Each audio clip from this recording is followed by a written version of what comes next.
Yeah. I mean, the movie is very much about a man who, like many people, like everybody, we walk around in life with a mask on. It's hard to be your true self. Like, you know, you're putting forward the person you want to put forward.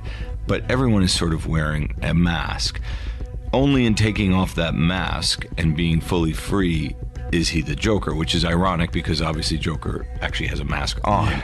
So not to get too heady about it, but the idea is only when he finally becomes Joker is he fully free. That dance on the stairs at the end, that's the culmination. That's his idea of freedom. That's the one time in the movie he's fully free, or from that time forward he's fully free in his mind.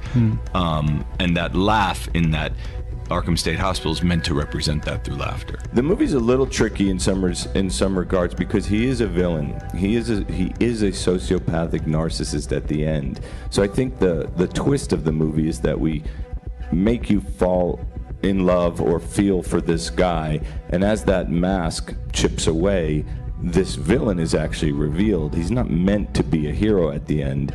So the disturbing and unsettling thing about the movie is you're going, God, I was rooting for him the whole time. Even at the end, I was rooting for him.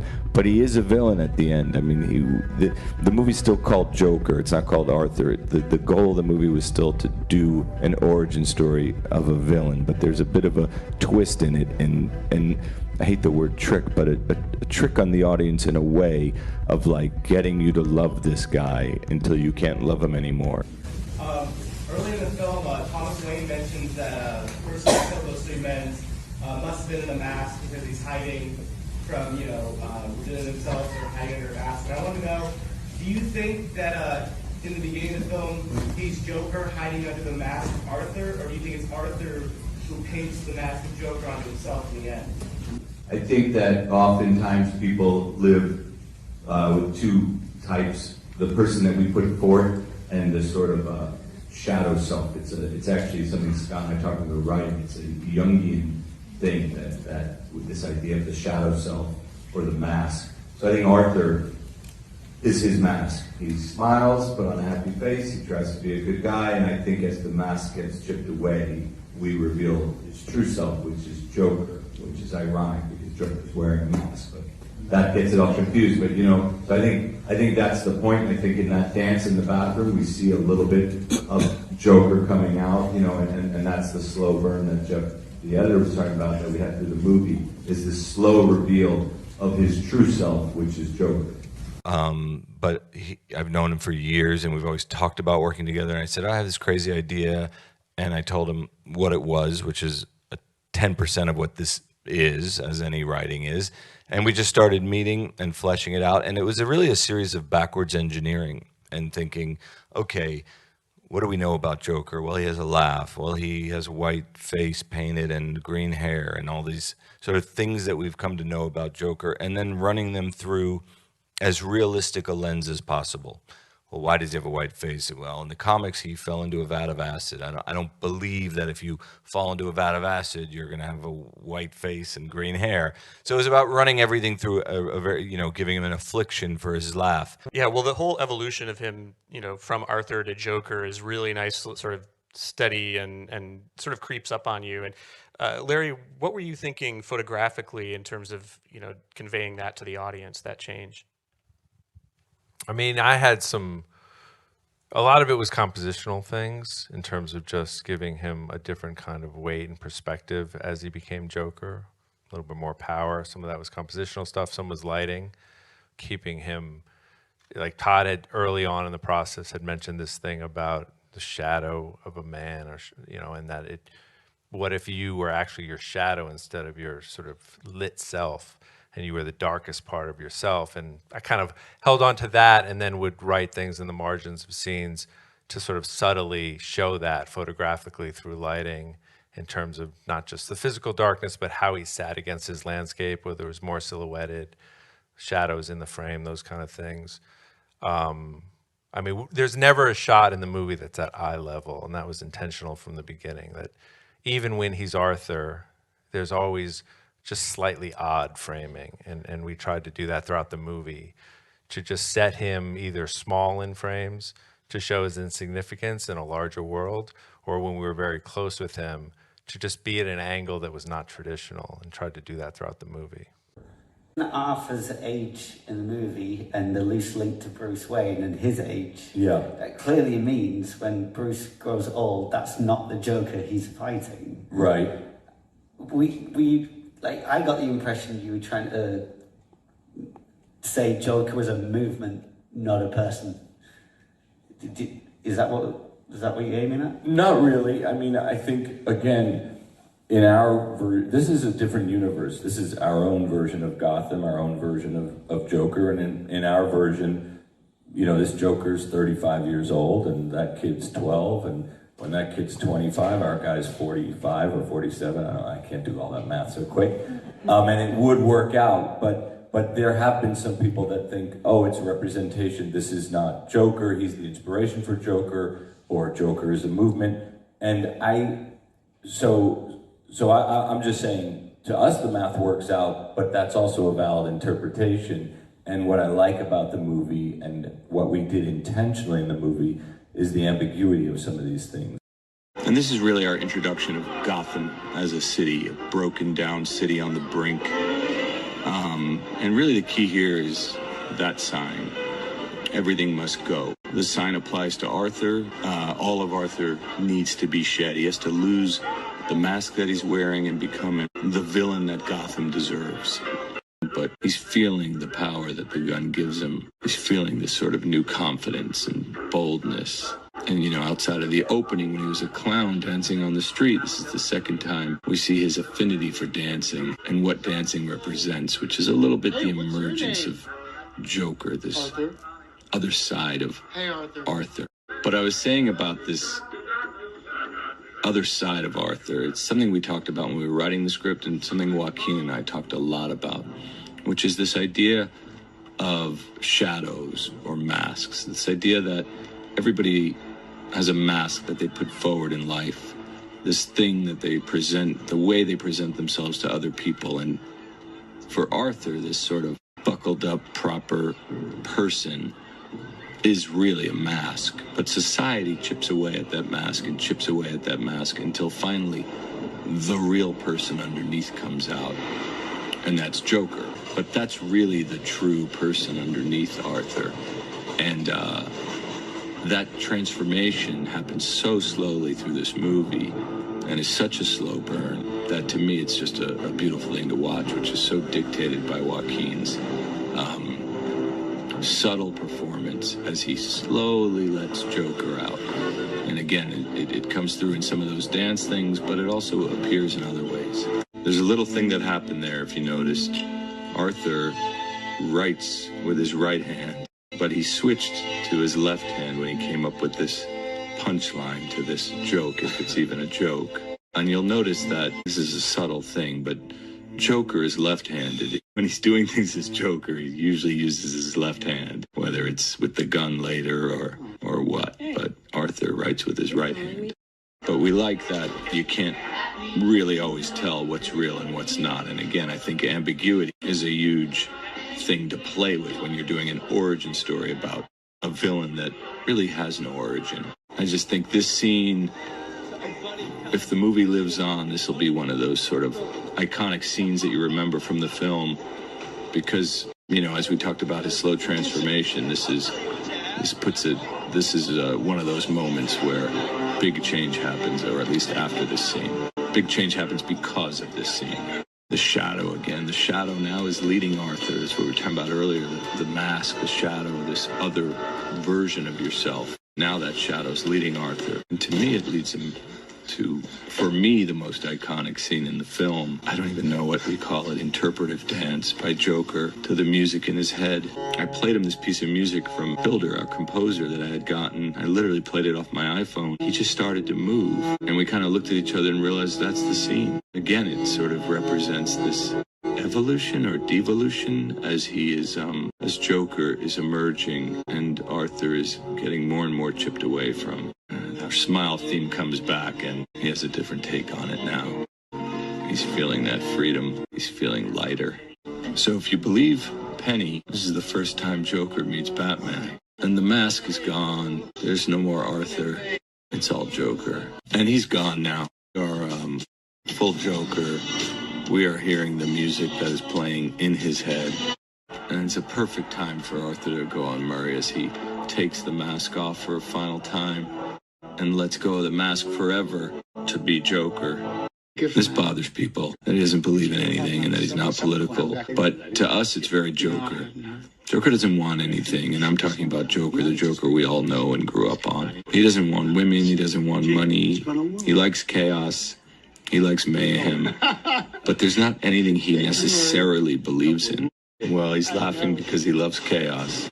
And we decided to let that be the scene where he's just in whiteface and the green hair. It's one of our favorite looks because it's really like blank slate. It's starting over. He's a new man. It's a fresh start, so to speak. Now, this scene has been done in many movies and in TV shows and comics, and we really like the idea of keeping one foot in the comic book world, even though we really were creating an origin for Joker that was entirely new. We like the idea of it ending in a way we all know.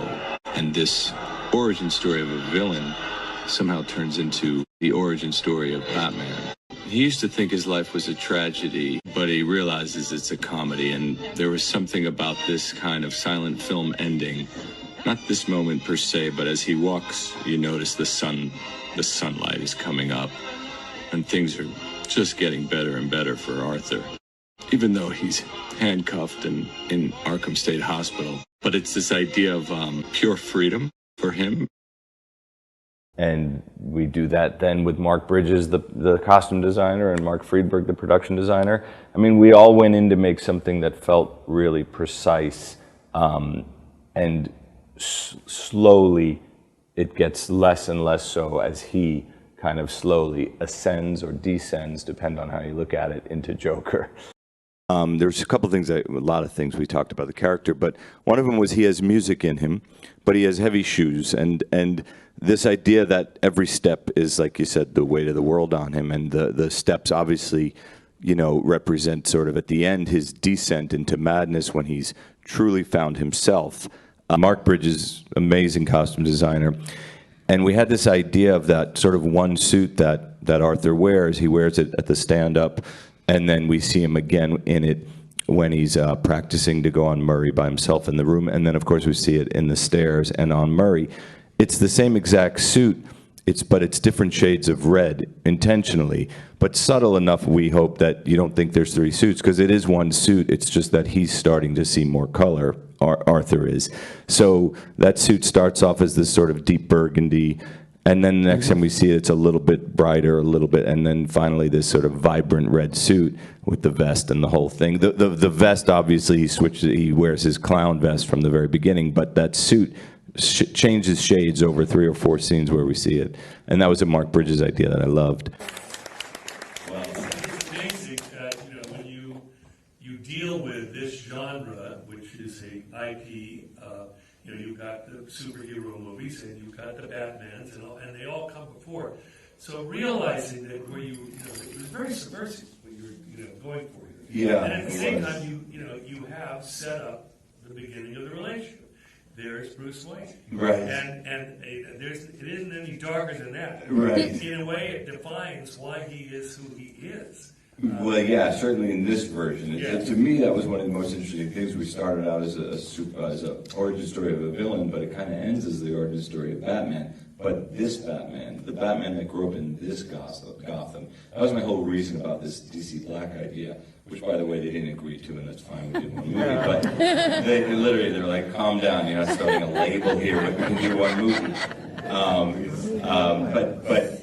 But so it's a very different, I think, this Batman, if you were to do a Batman movie in this world, he's a very different Batman who grew up in this world where the Waynes aren't held to a really, you know, they're kind of worshipped and they're a great family. We just had a very different take on the whole thing. Absolutely. A couple of questions, and they better be good.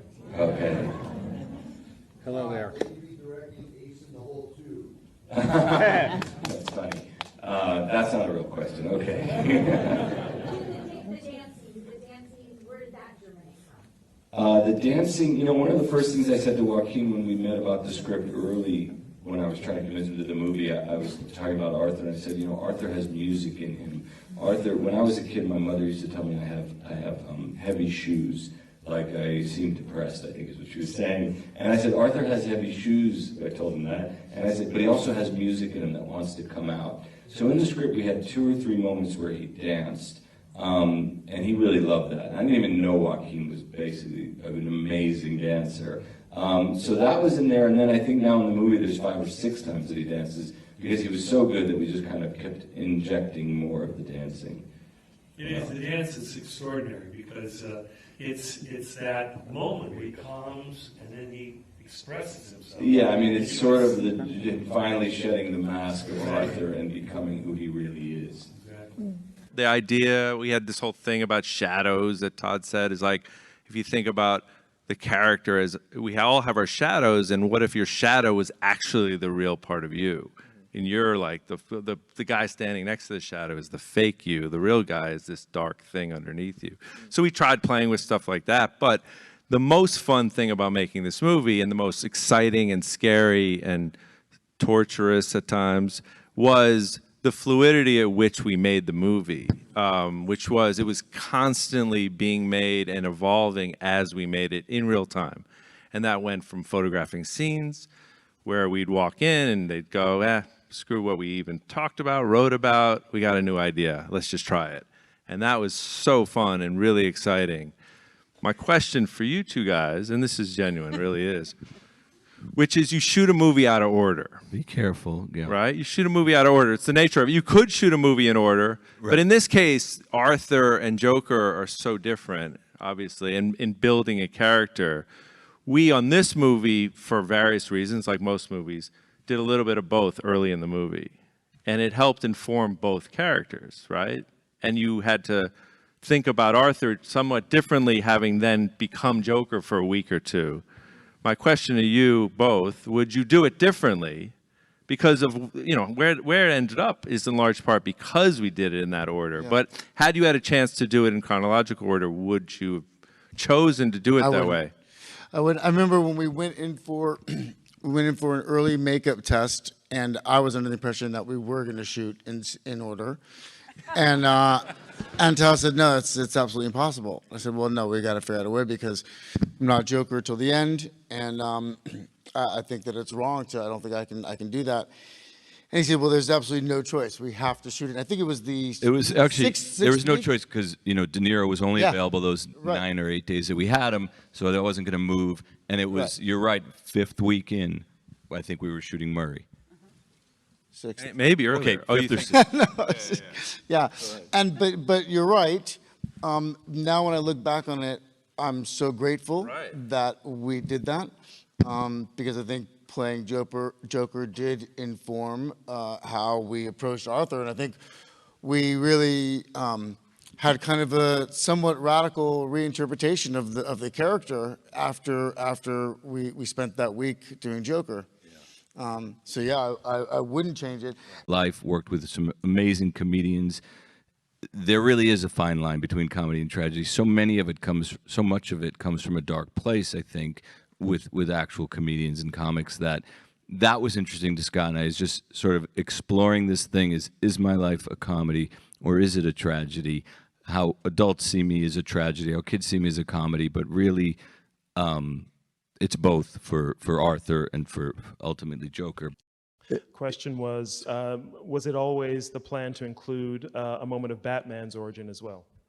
Yeah, it was. I mean, we just thought it's a fun little thing to plant that seed. You know, to be clear, like, once we finally convinced Warner Brothers and DC to let us make the movie, they really had no rules for us. It was really kind of liberating, because Joker is, he's an unreliable narrator already, you know, and if you remember in the comics, in one of them, Killing Joke, I think he says, you know, I prefer my past to be multiple choice. So we had this sort of very open field of what to do. And to answer that, yeah, no, DC or Warner's never said, but you better put Batman in or anything like that. In fact, they probably would have rather us not include it.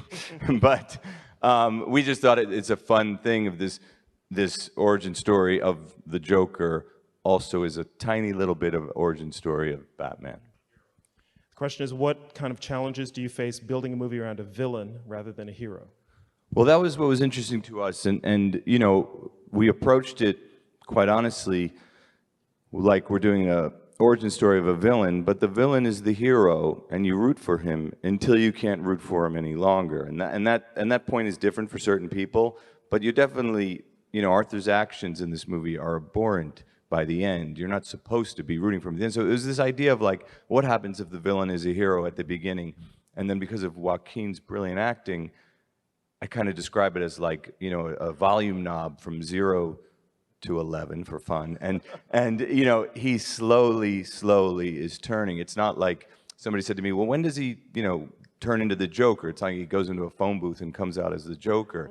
It really, when you watch the movie again, if you ever do, you can really notice this kind of slow transformation that happens. And so yeah, the idea was to sort of do it almost as an origin story of a hero, but you know, where you're really rooting for him and you feel for him, and then there's a point, and it's different for everyone, where you're like, I'm out. Do you think that Joker could be a movie on its own without DC? Yeah, I mean, that's an interesting question. You know, could the movie have been called Arthur and not included, you know, being wrapped in the Joker package? I mean, sure, we could have done that, but part of it for me was kind of using the motor of the comic book films and doing something a little bit differently than the movies that have been made before in the comic book world. I thought it was kind of the fun part of making this film was using that space and doing a deep dive character study, which you don't see often in that space, on a villain. So while yes, we could have written a movie called Arthur and got Joaquin Phoenix hopefully to do it, but I don't know that it would have resonated as much. I mean, I know it wouldn't have, and I think it's more important that these issues and themes that are brought up in the movie reach as wide an audience as possible. Yeah, the movie was a hard sell at Warner Brothers because, quite frankly, it would have been easier if we called it Arthur. And with a smaller budget.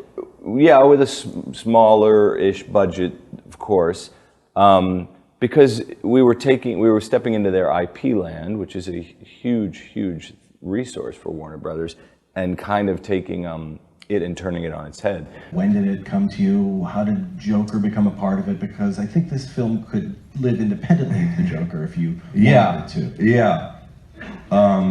But it might not have done $1 billion. I admit that. I know.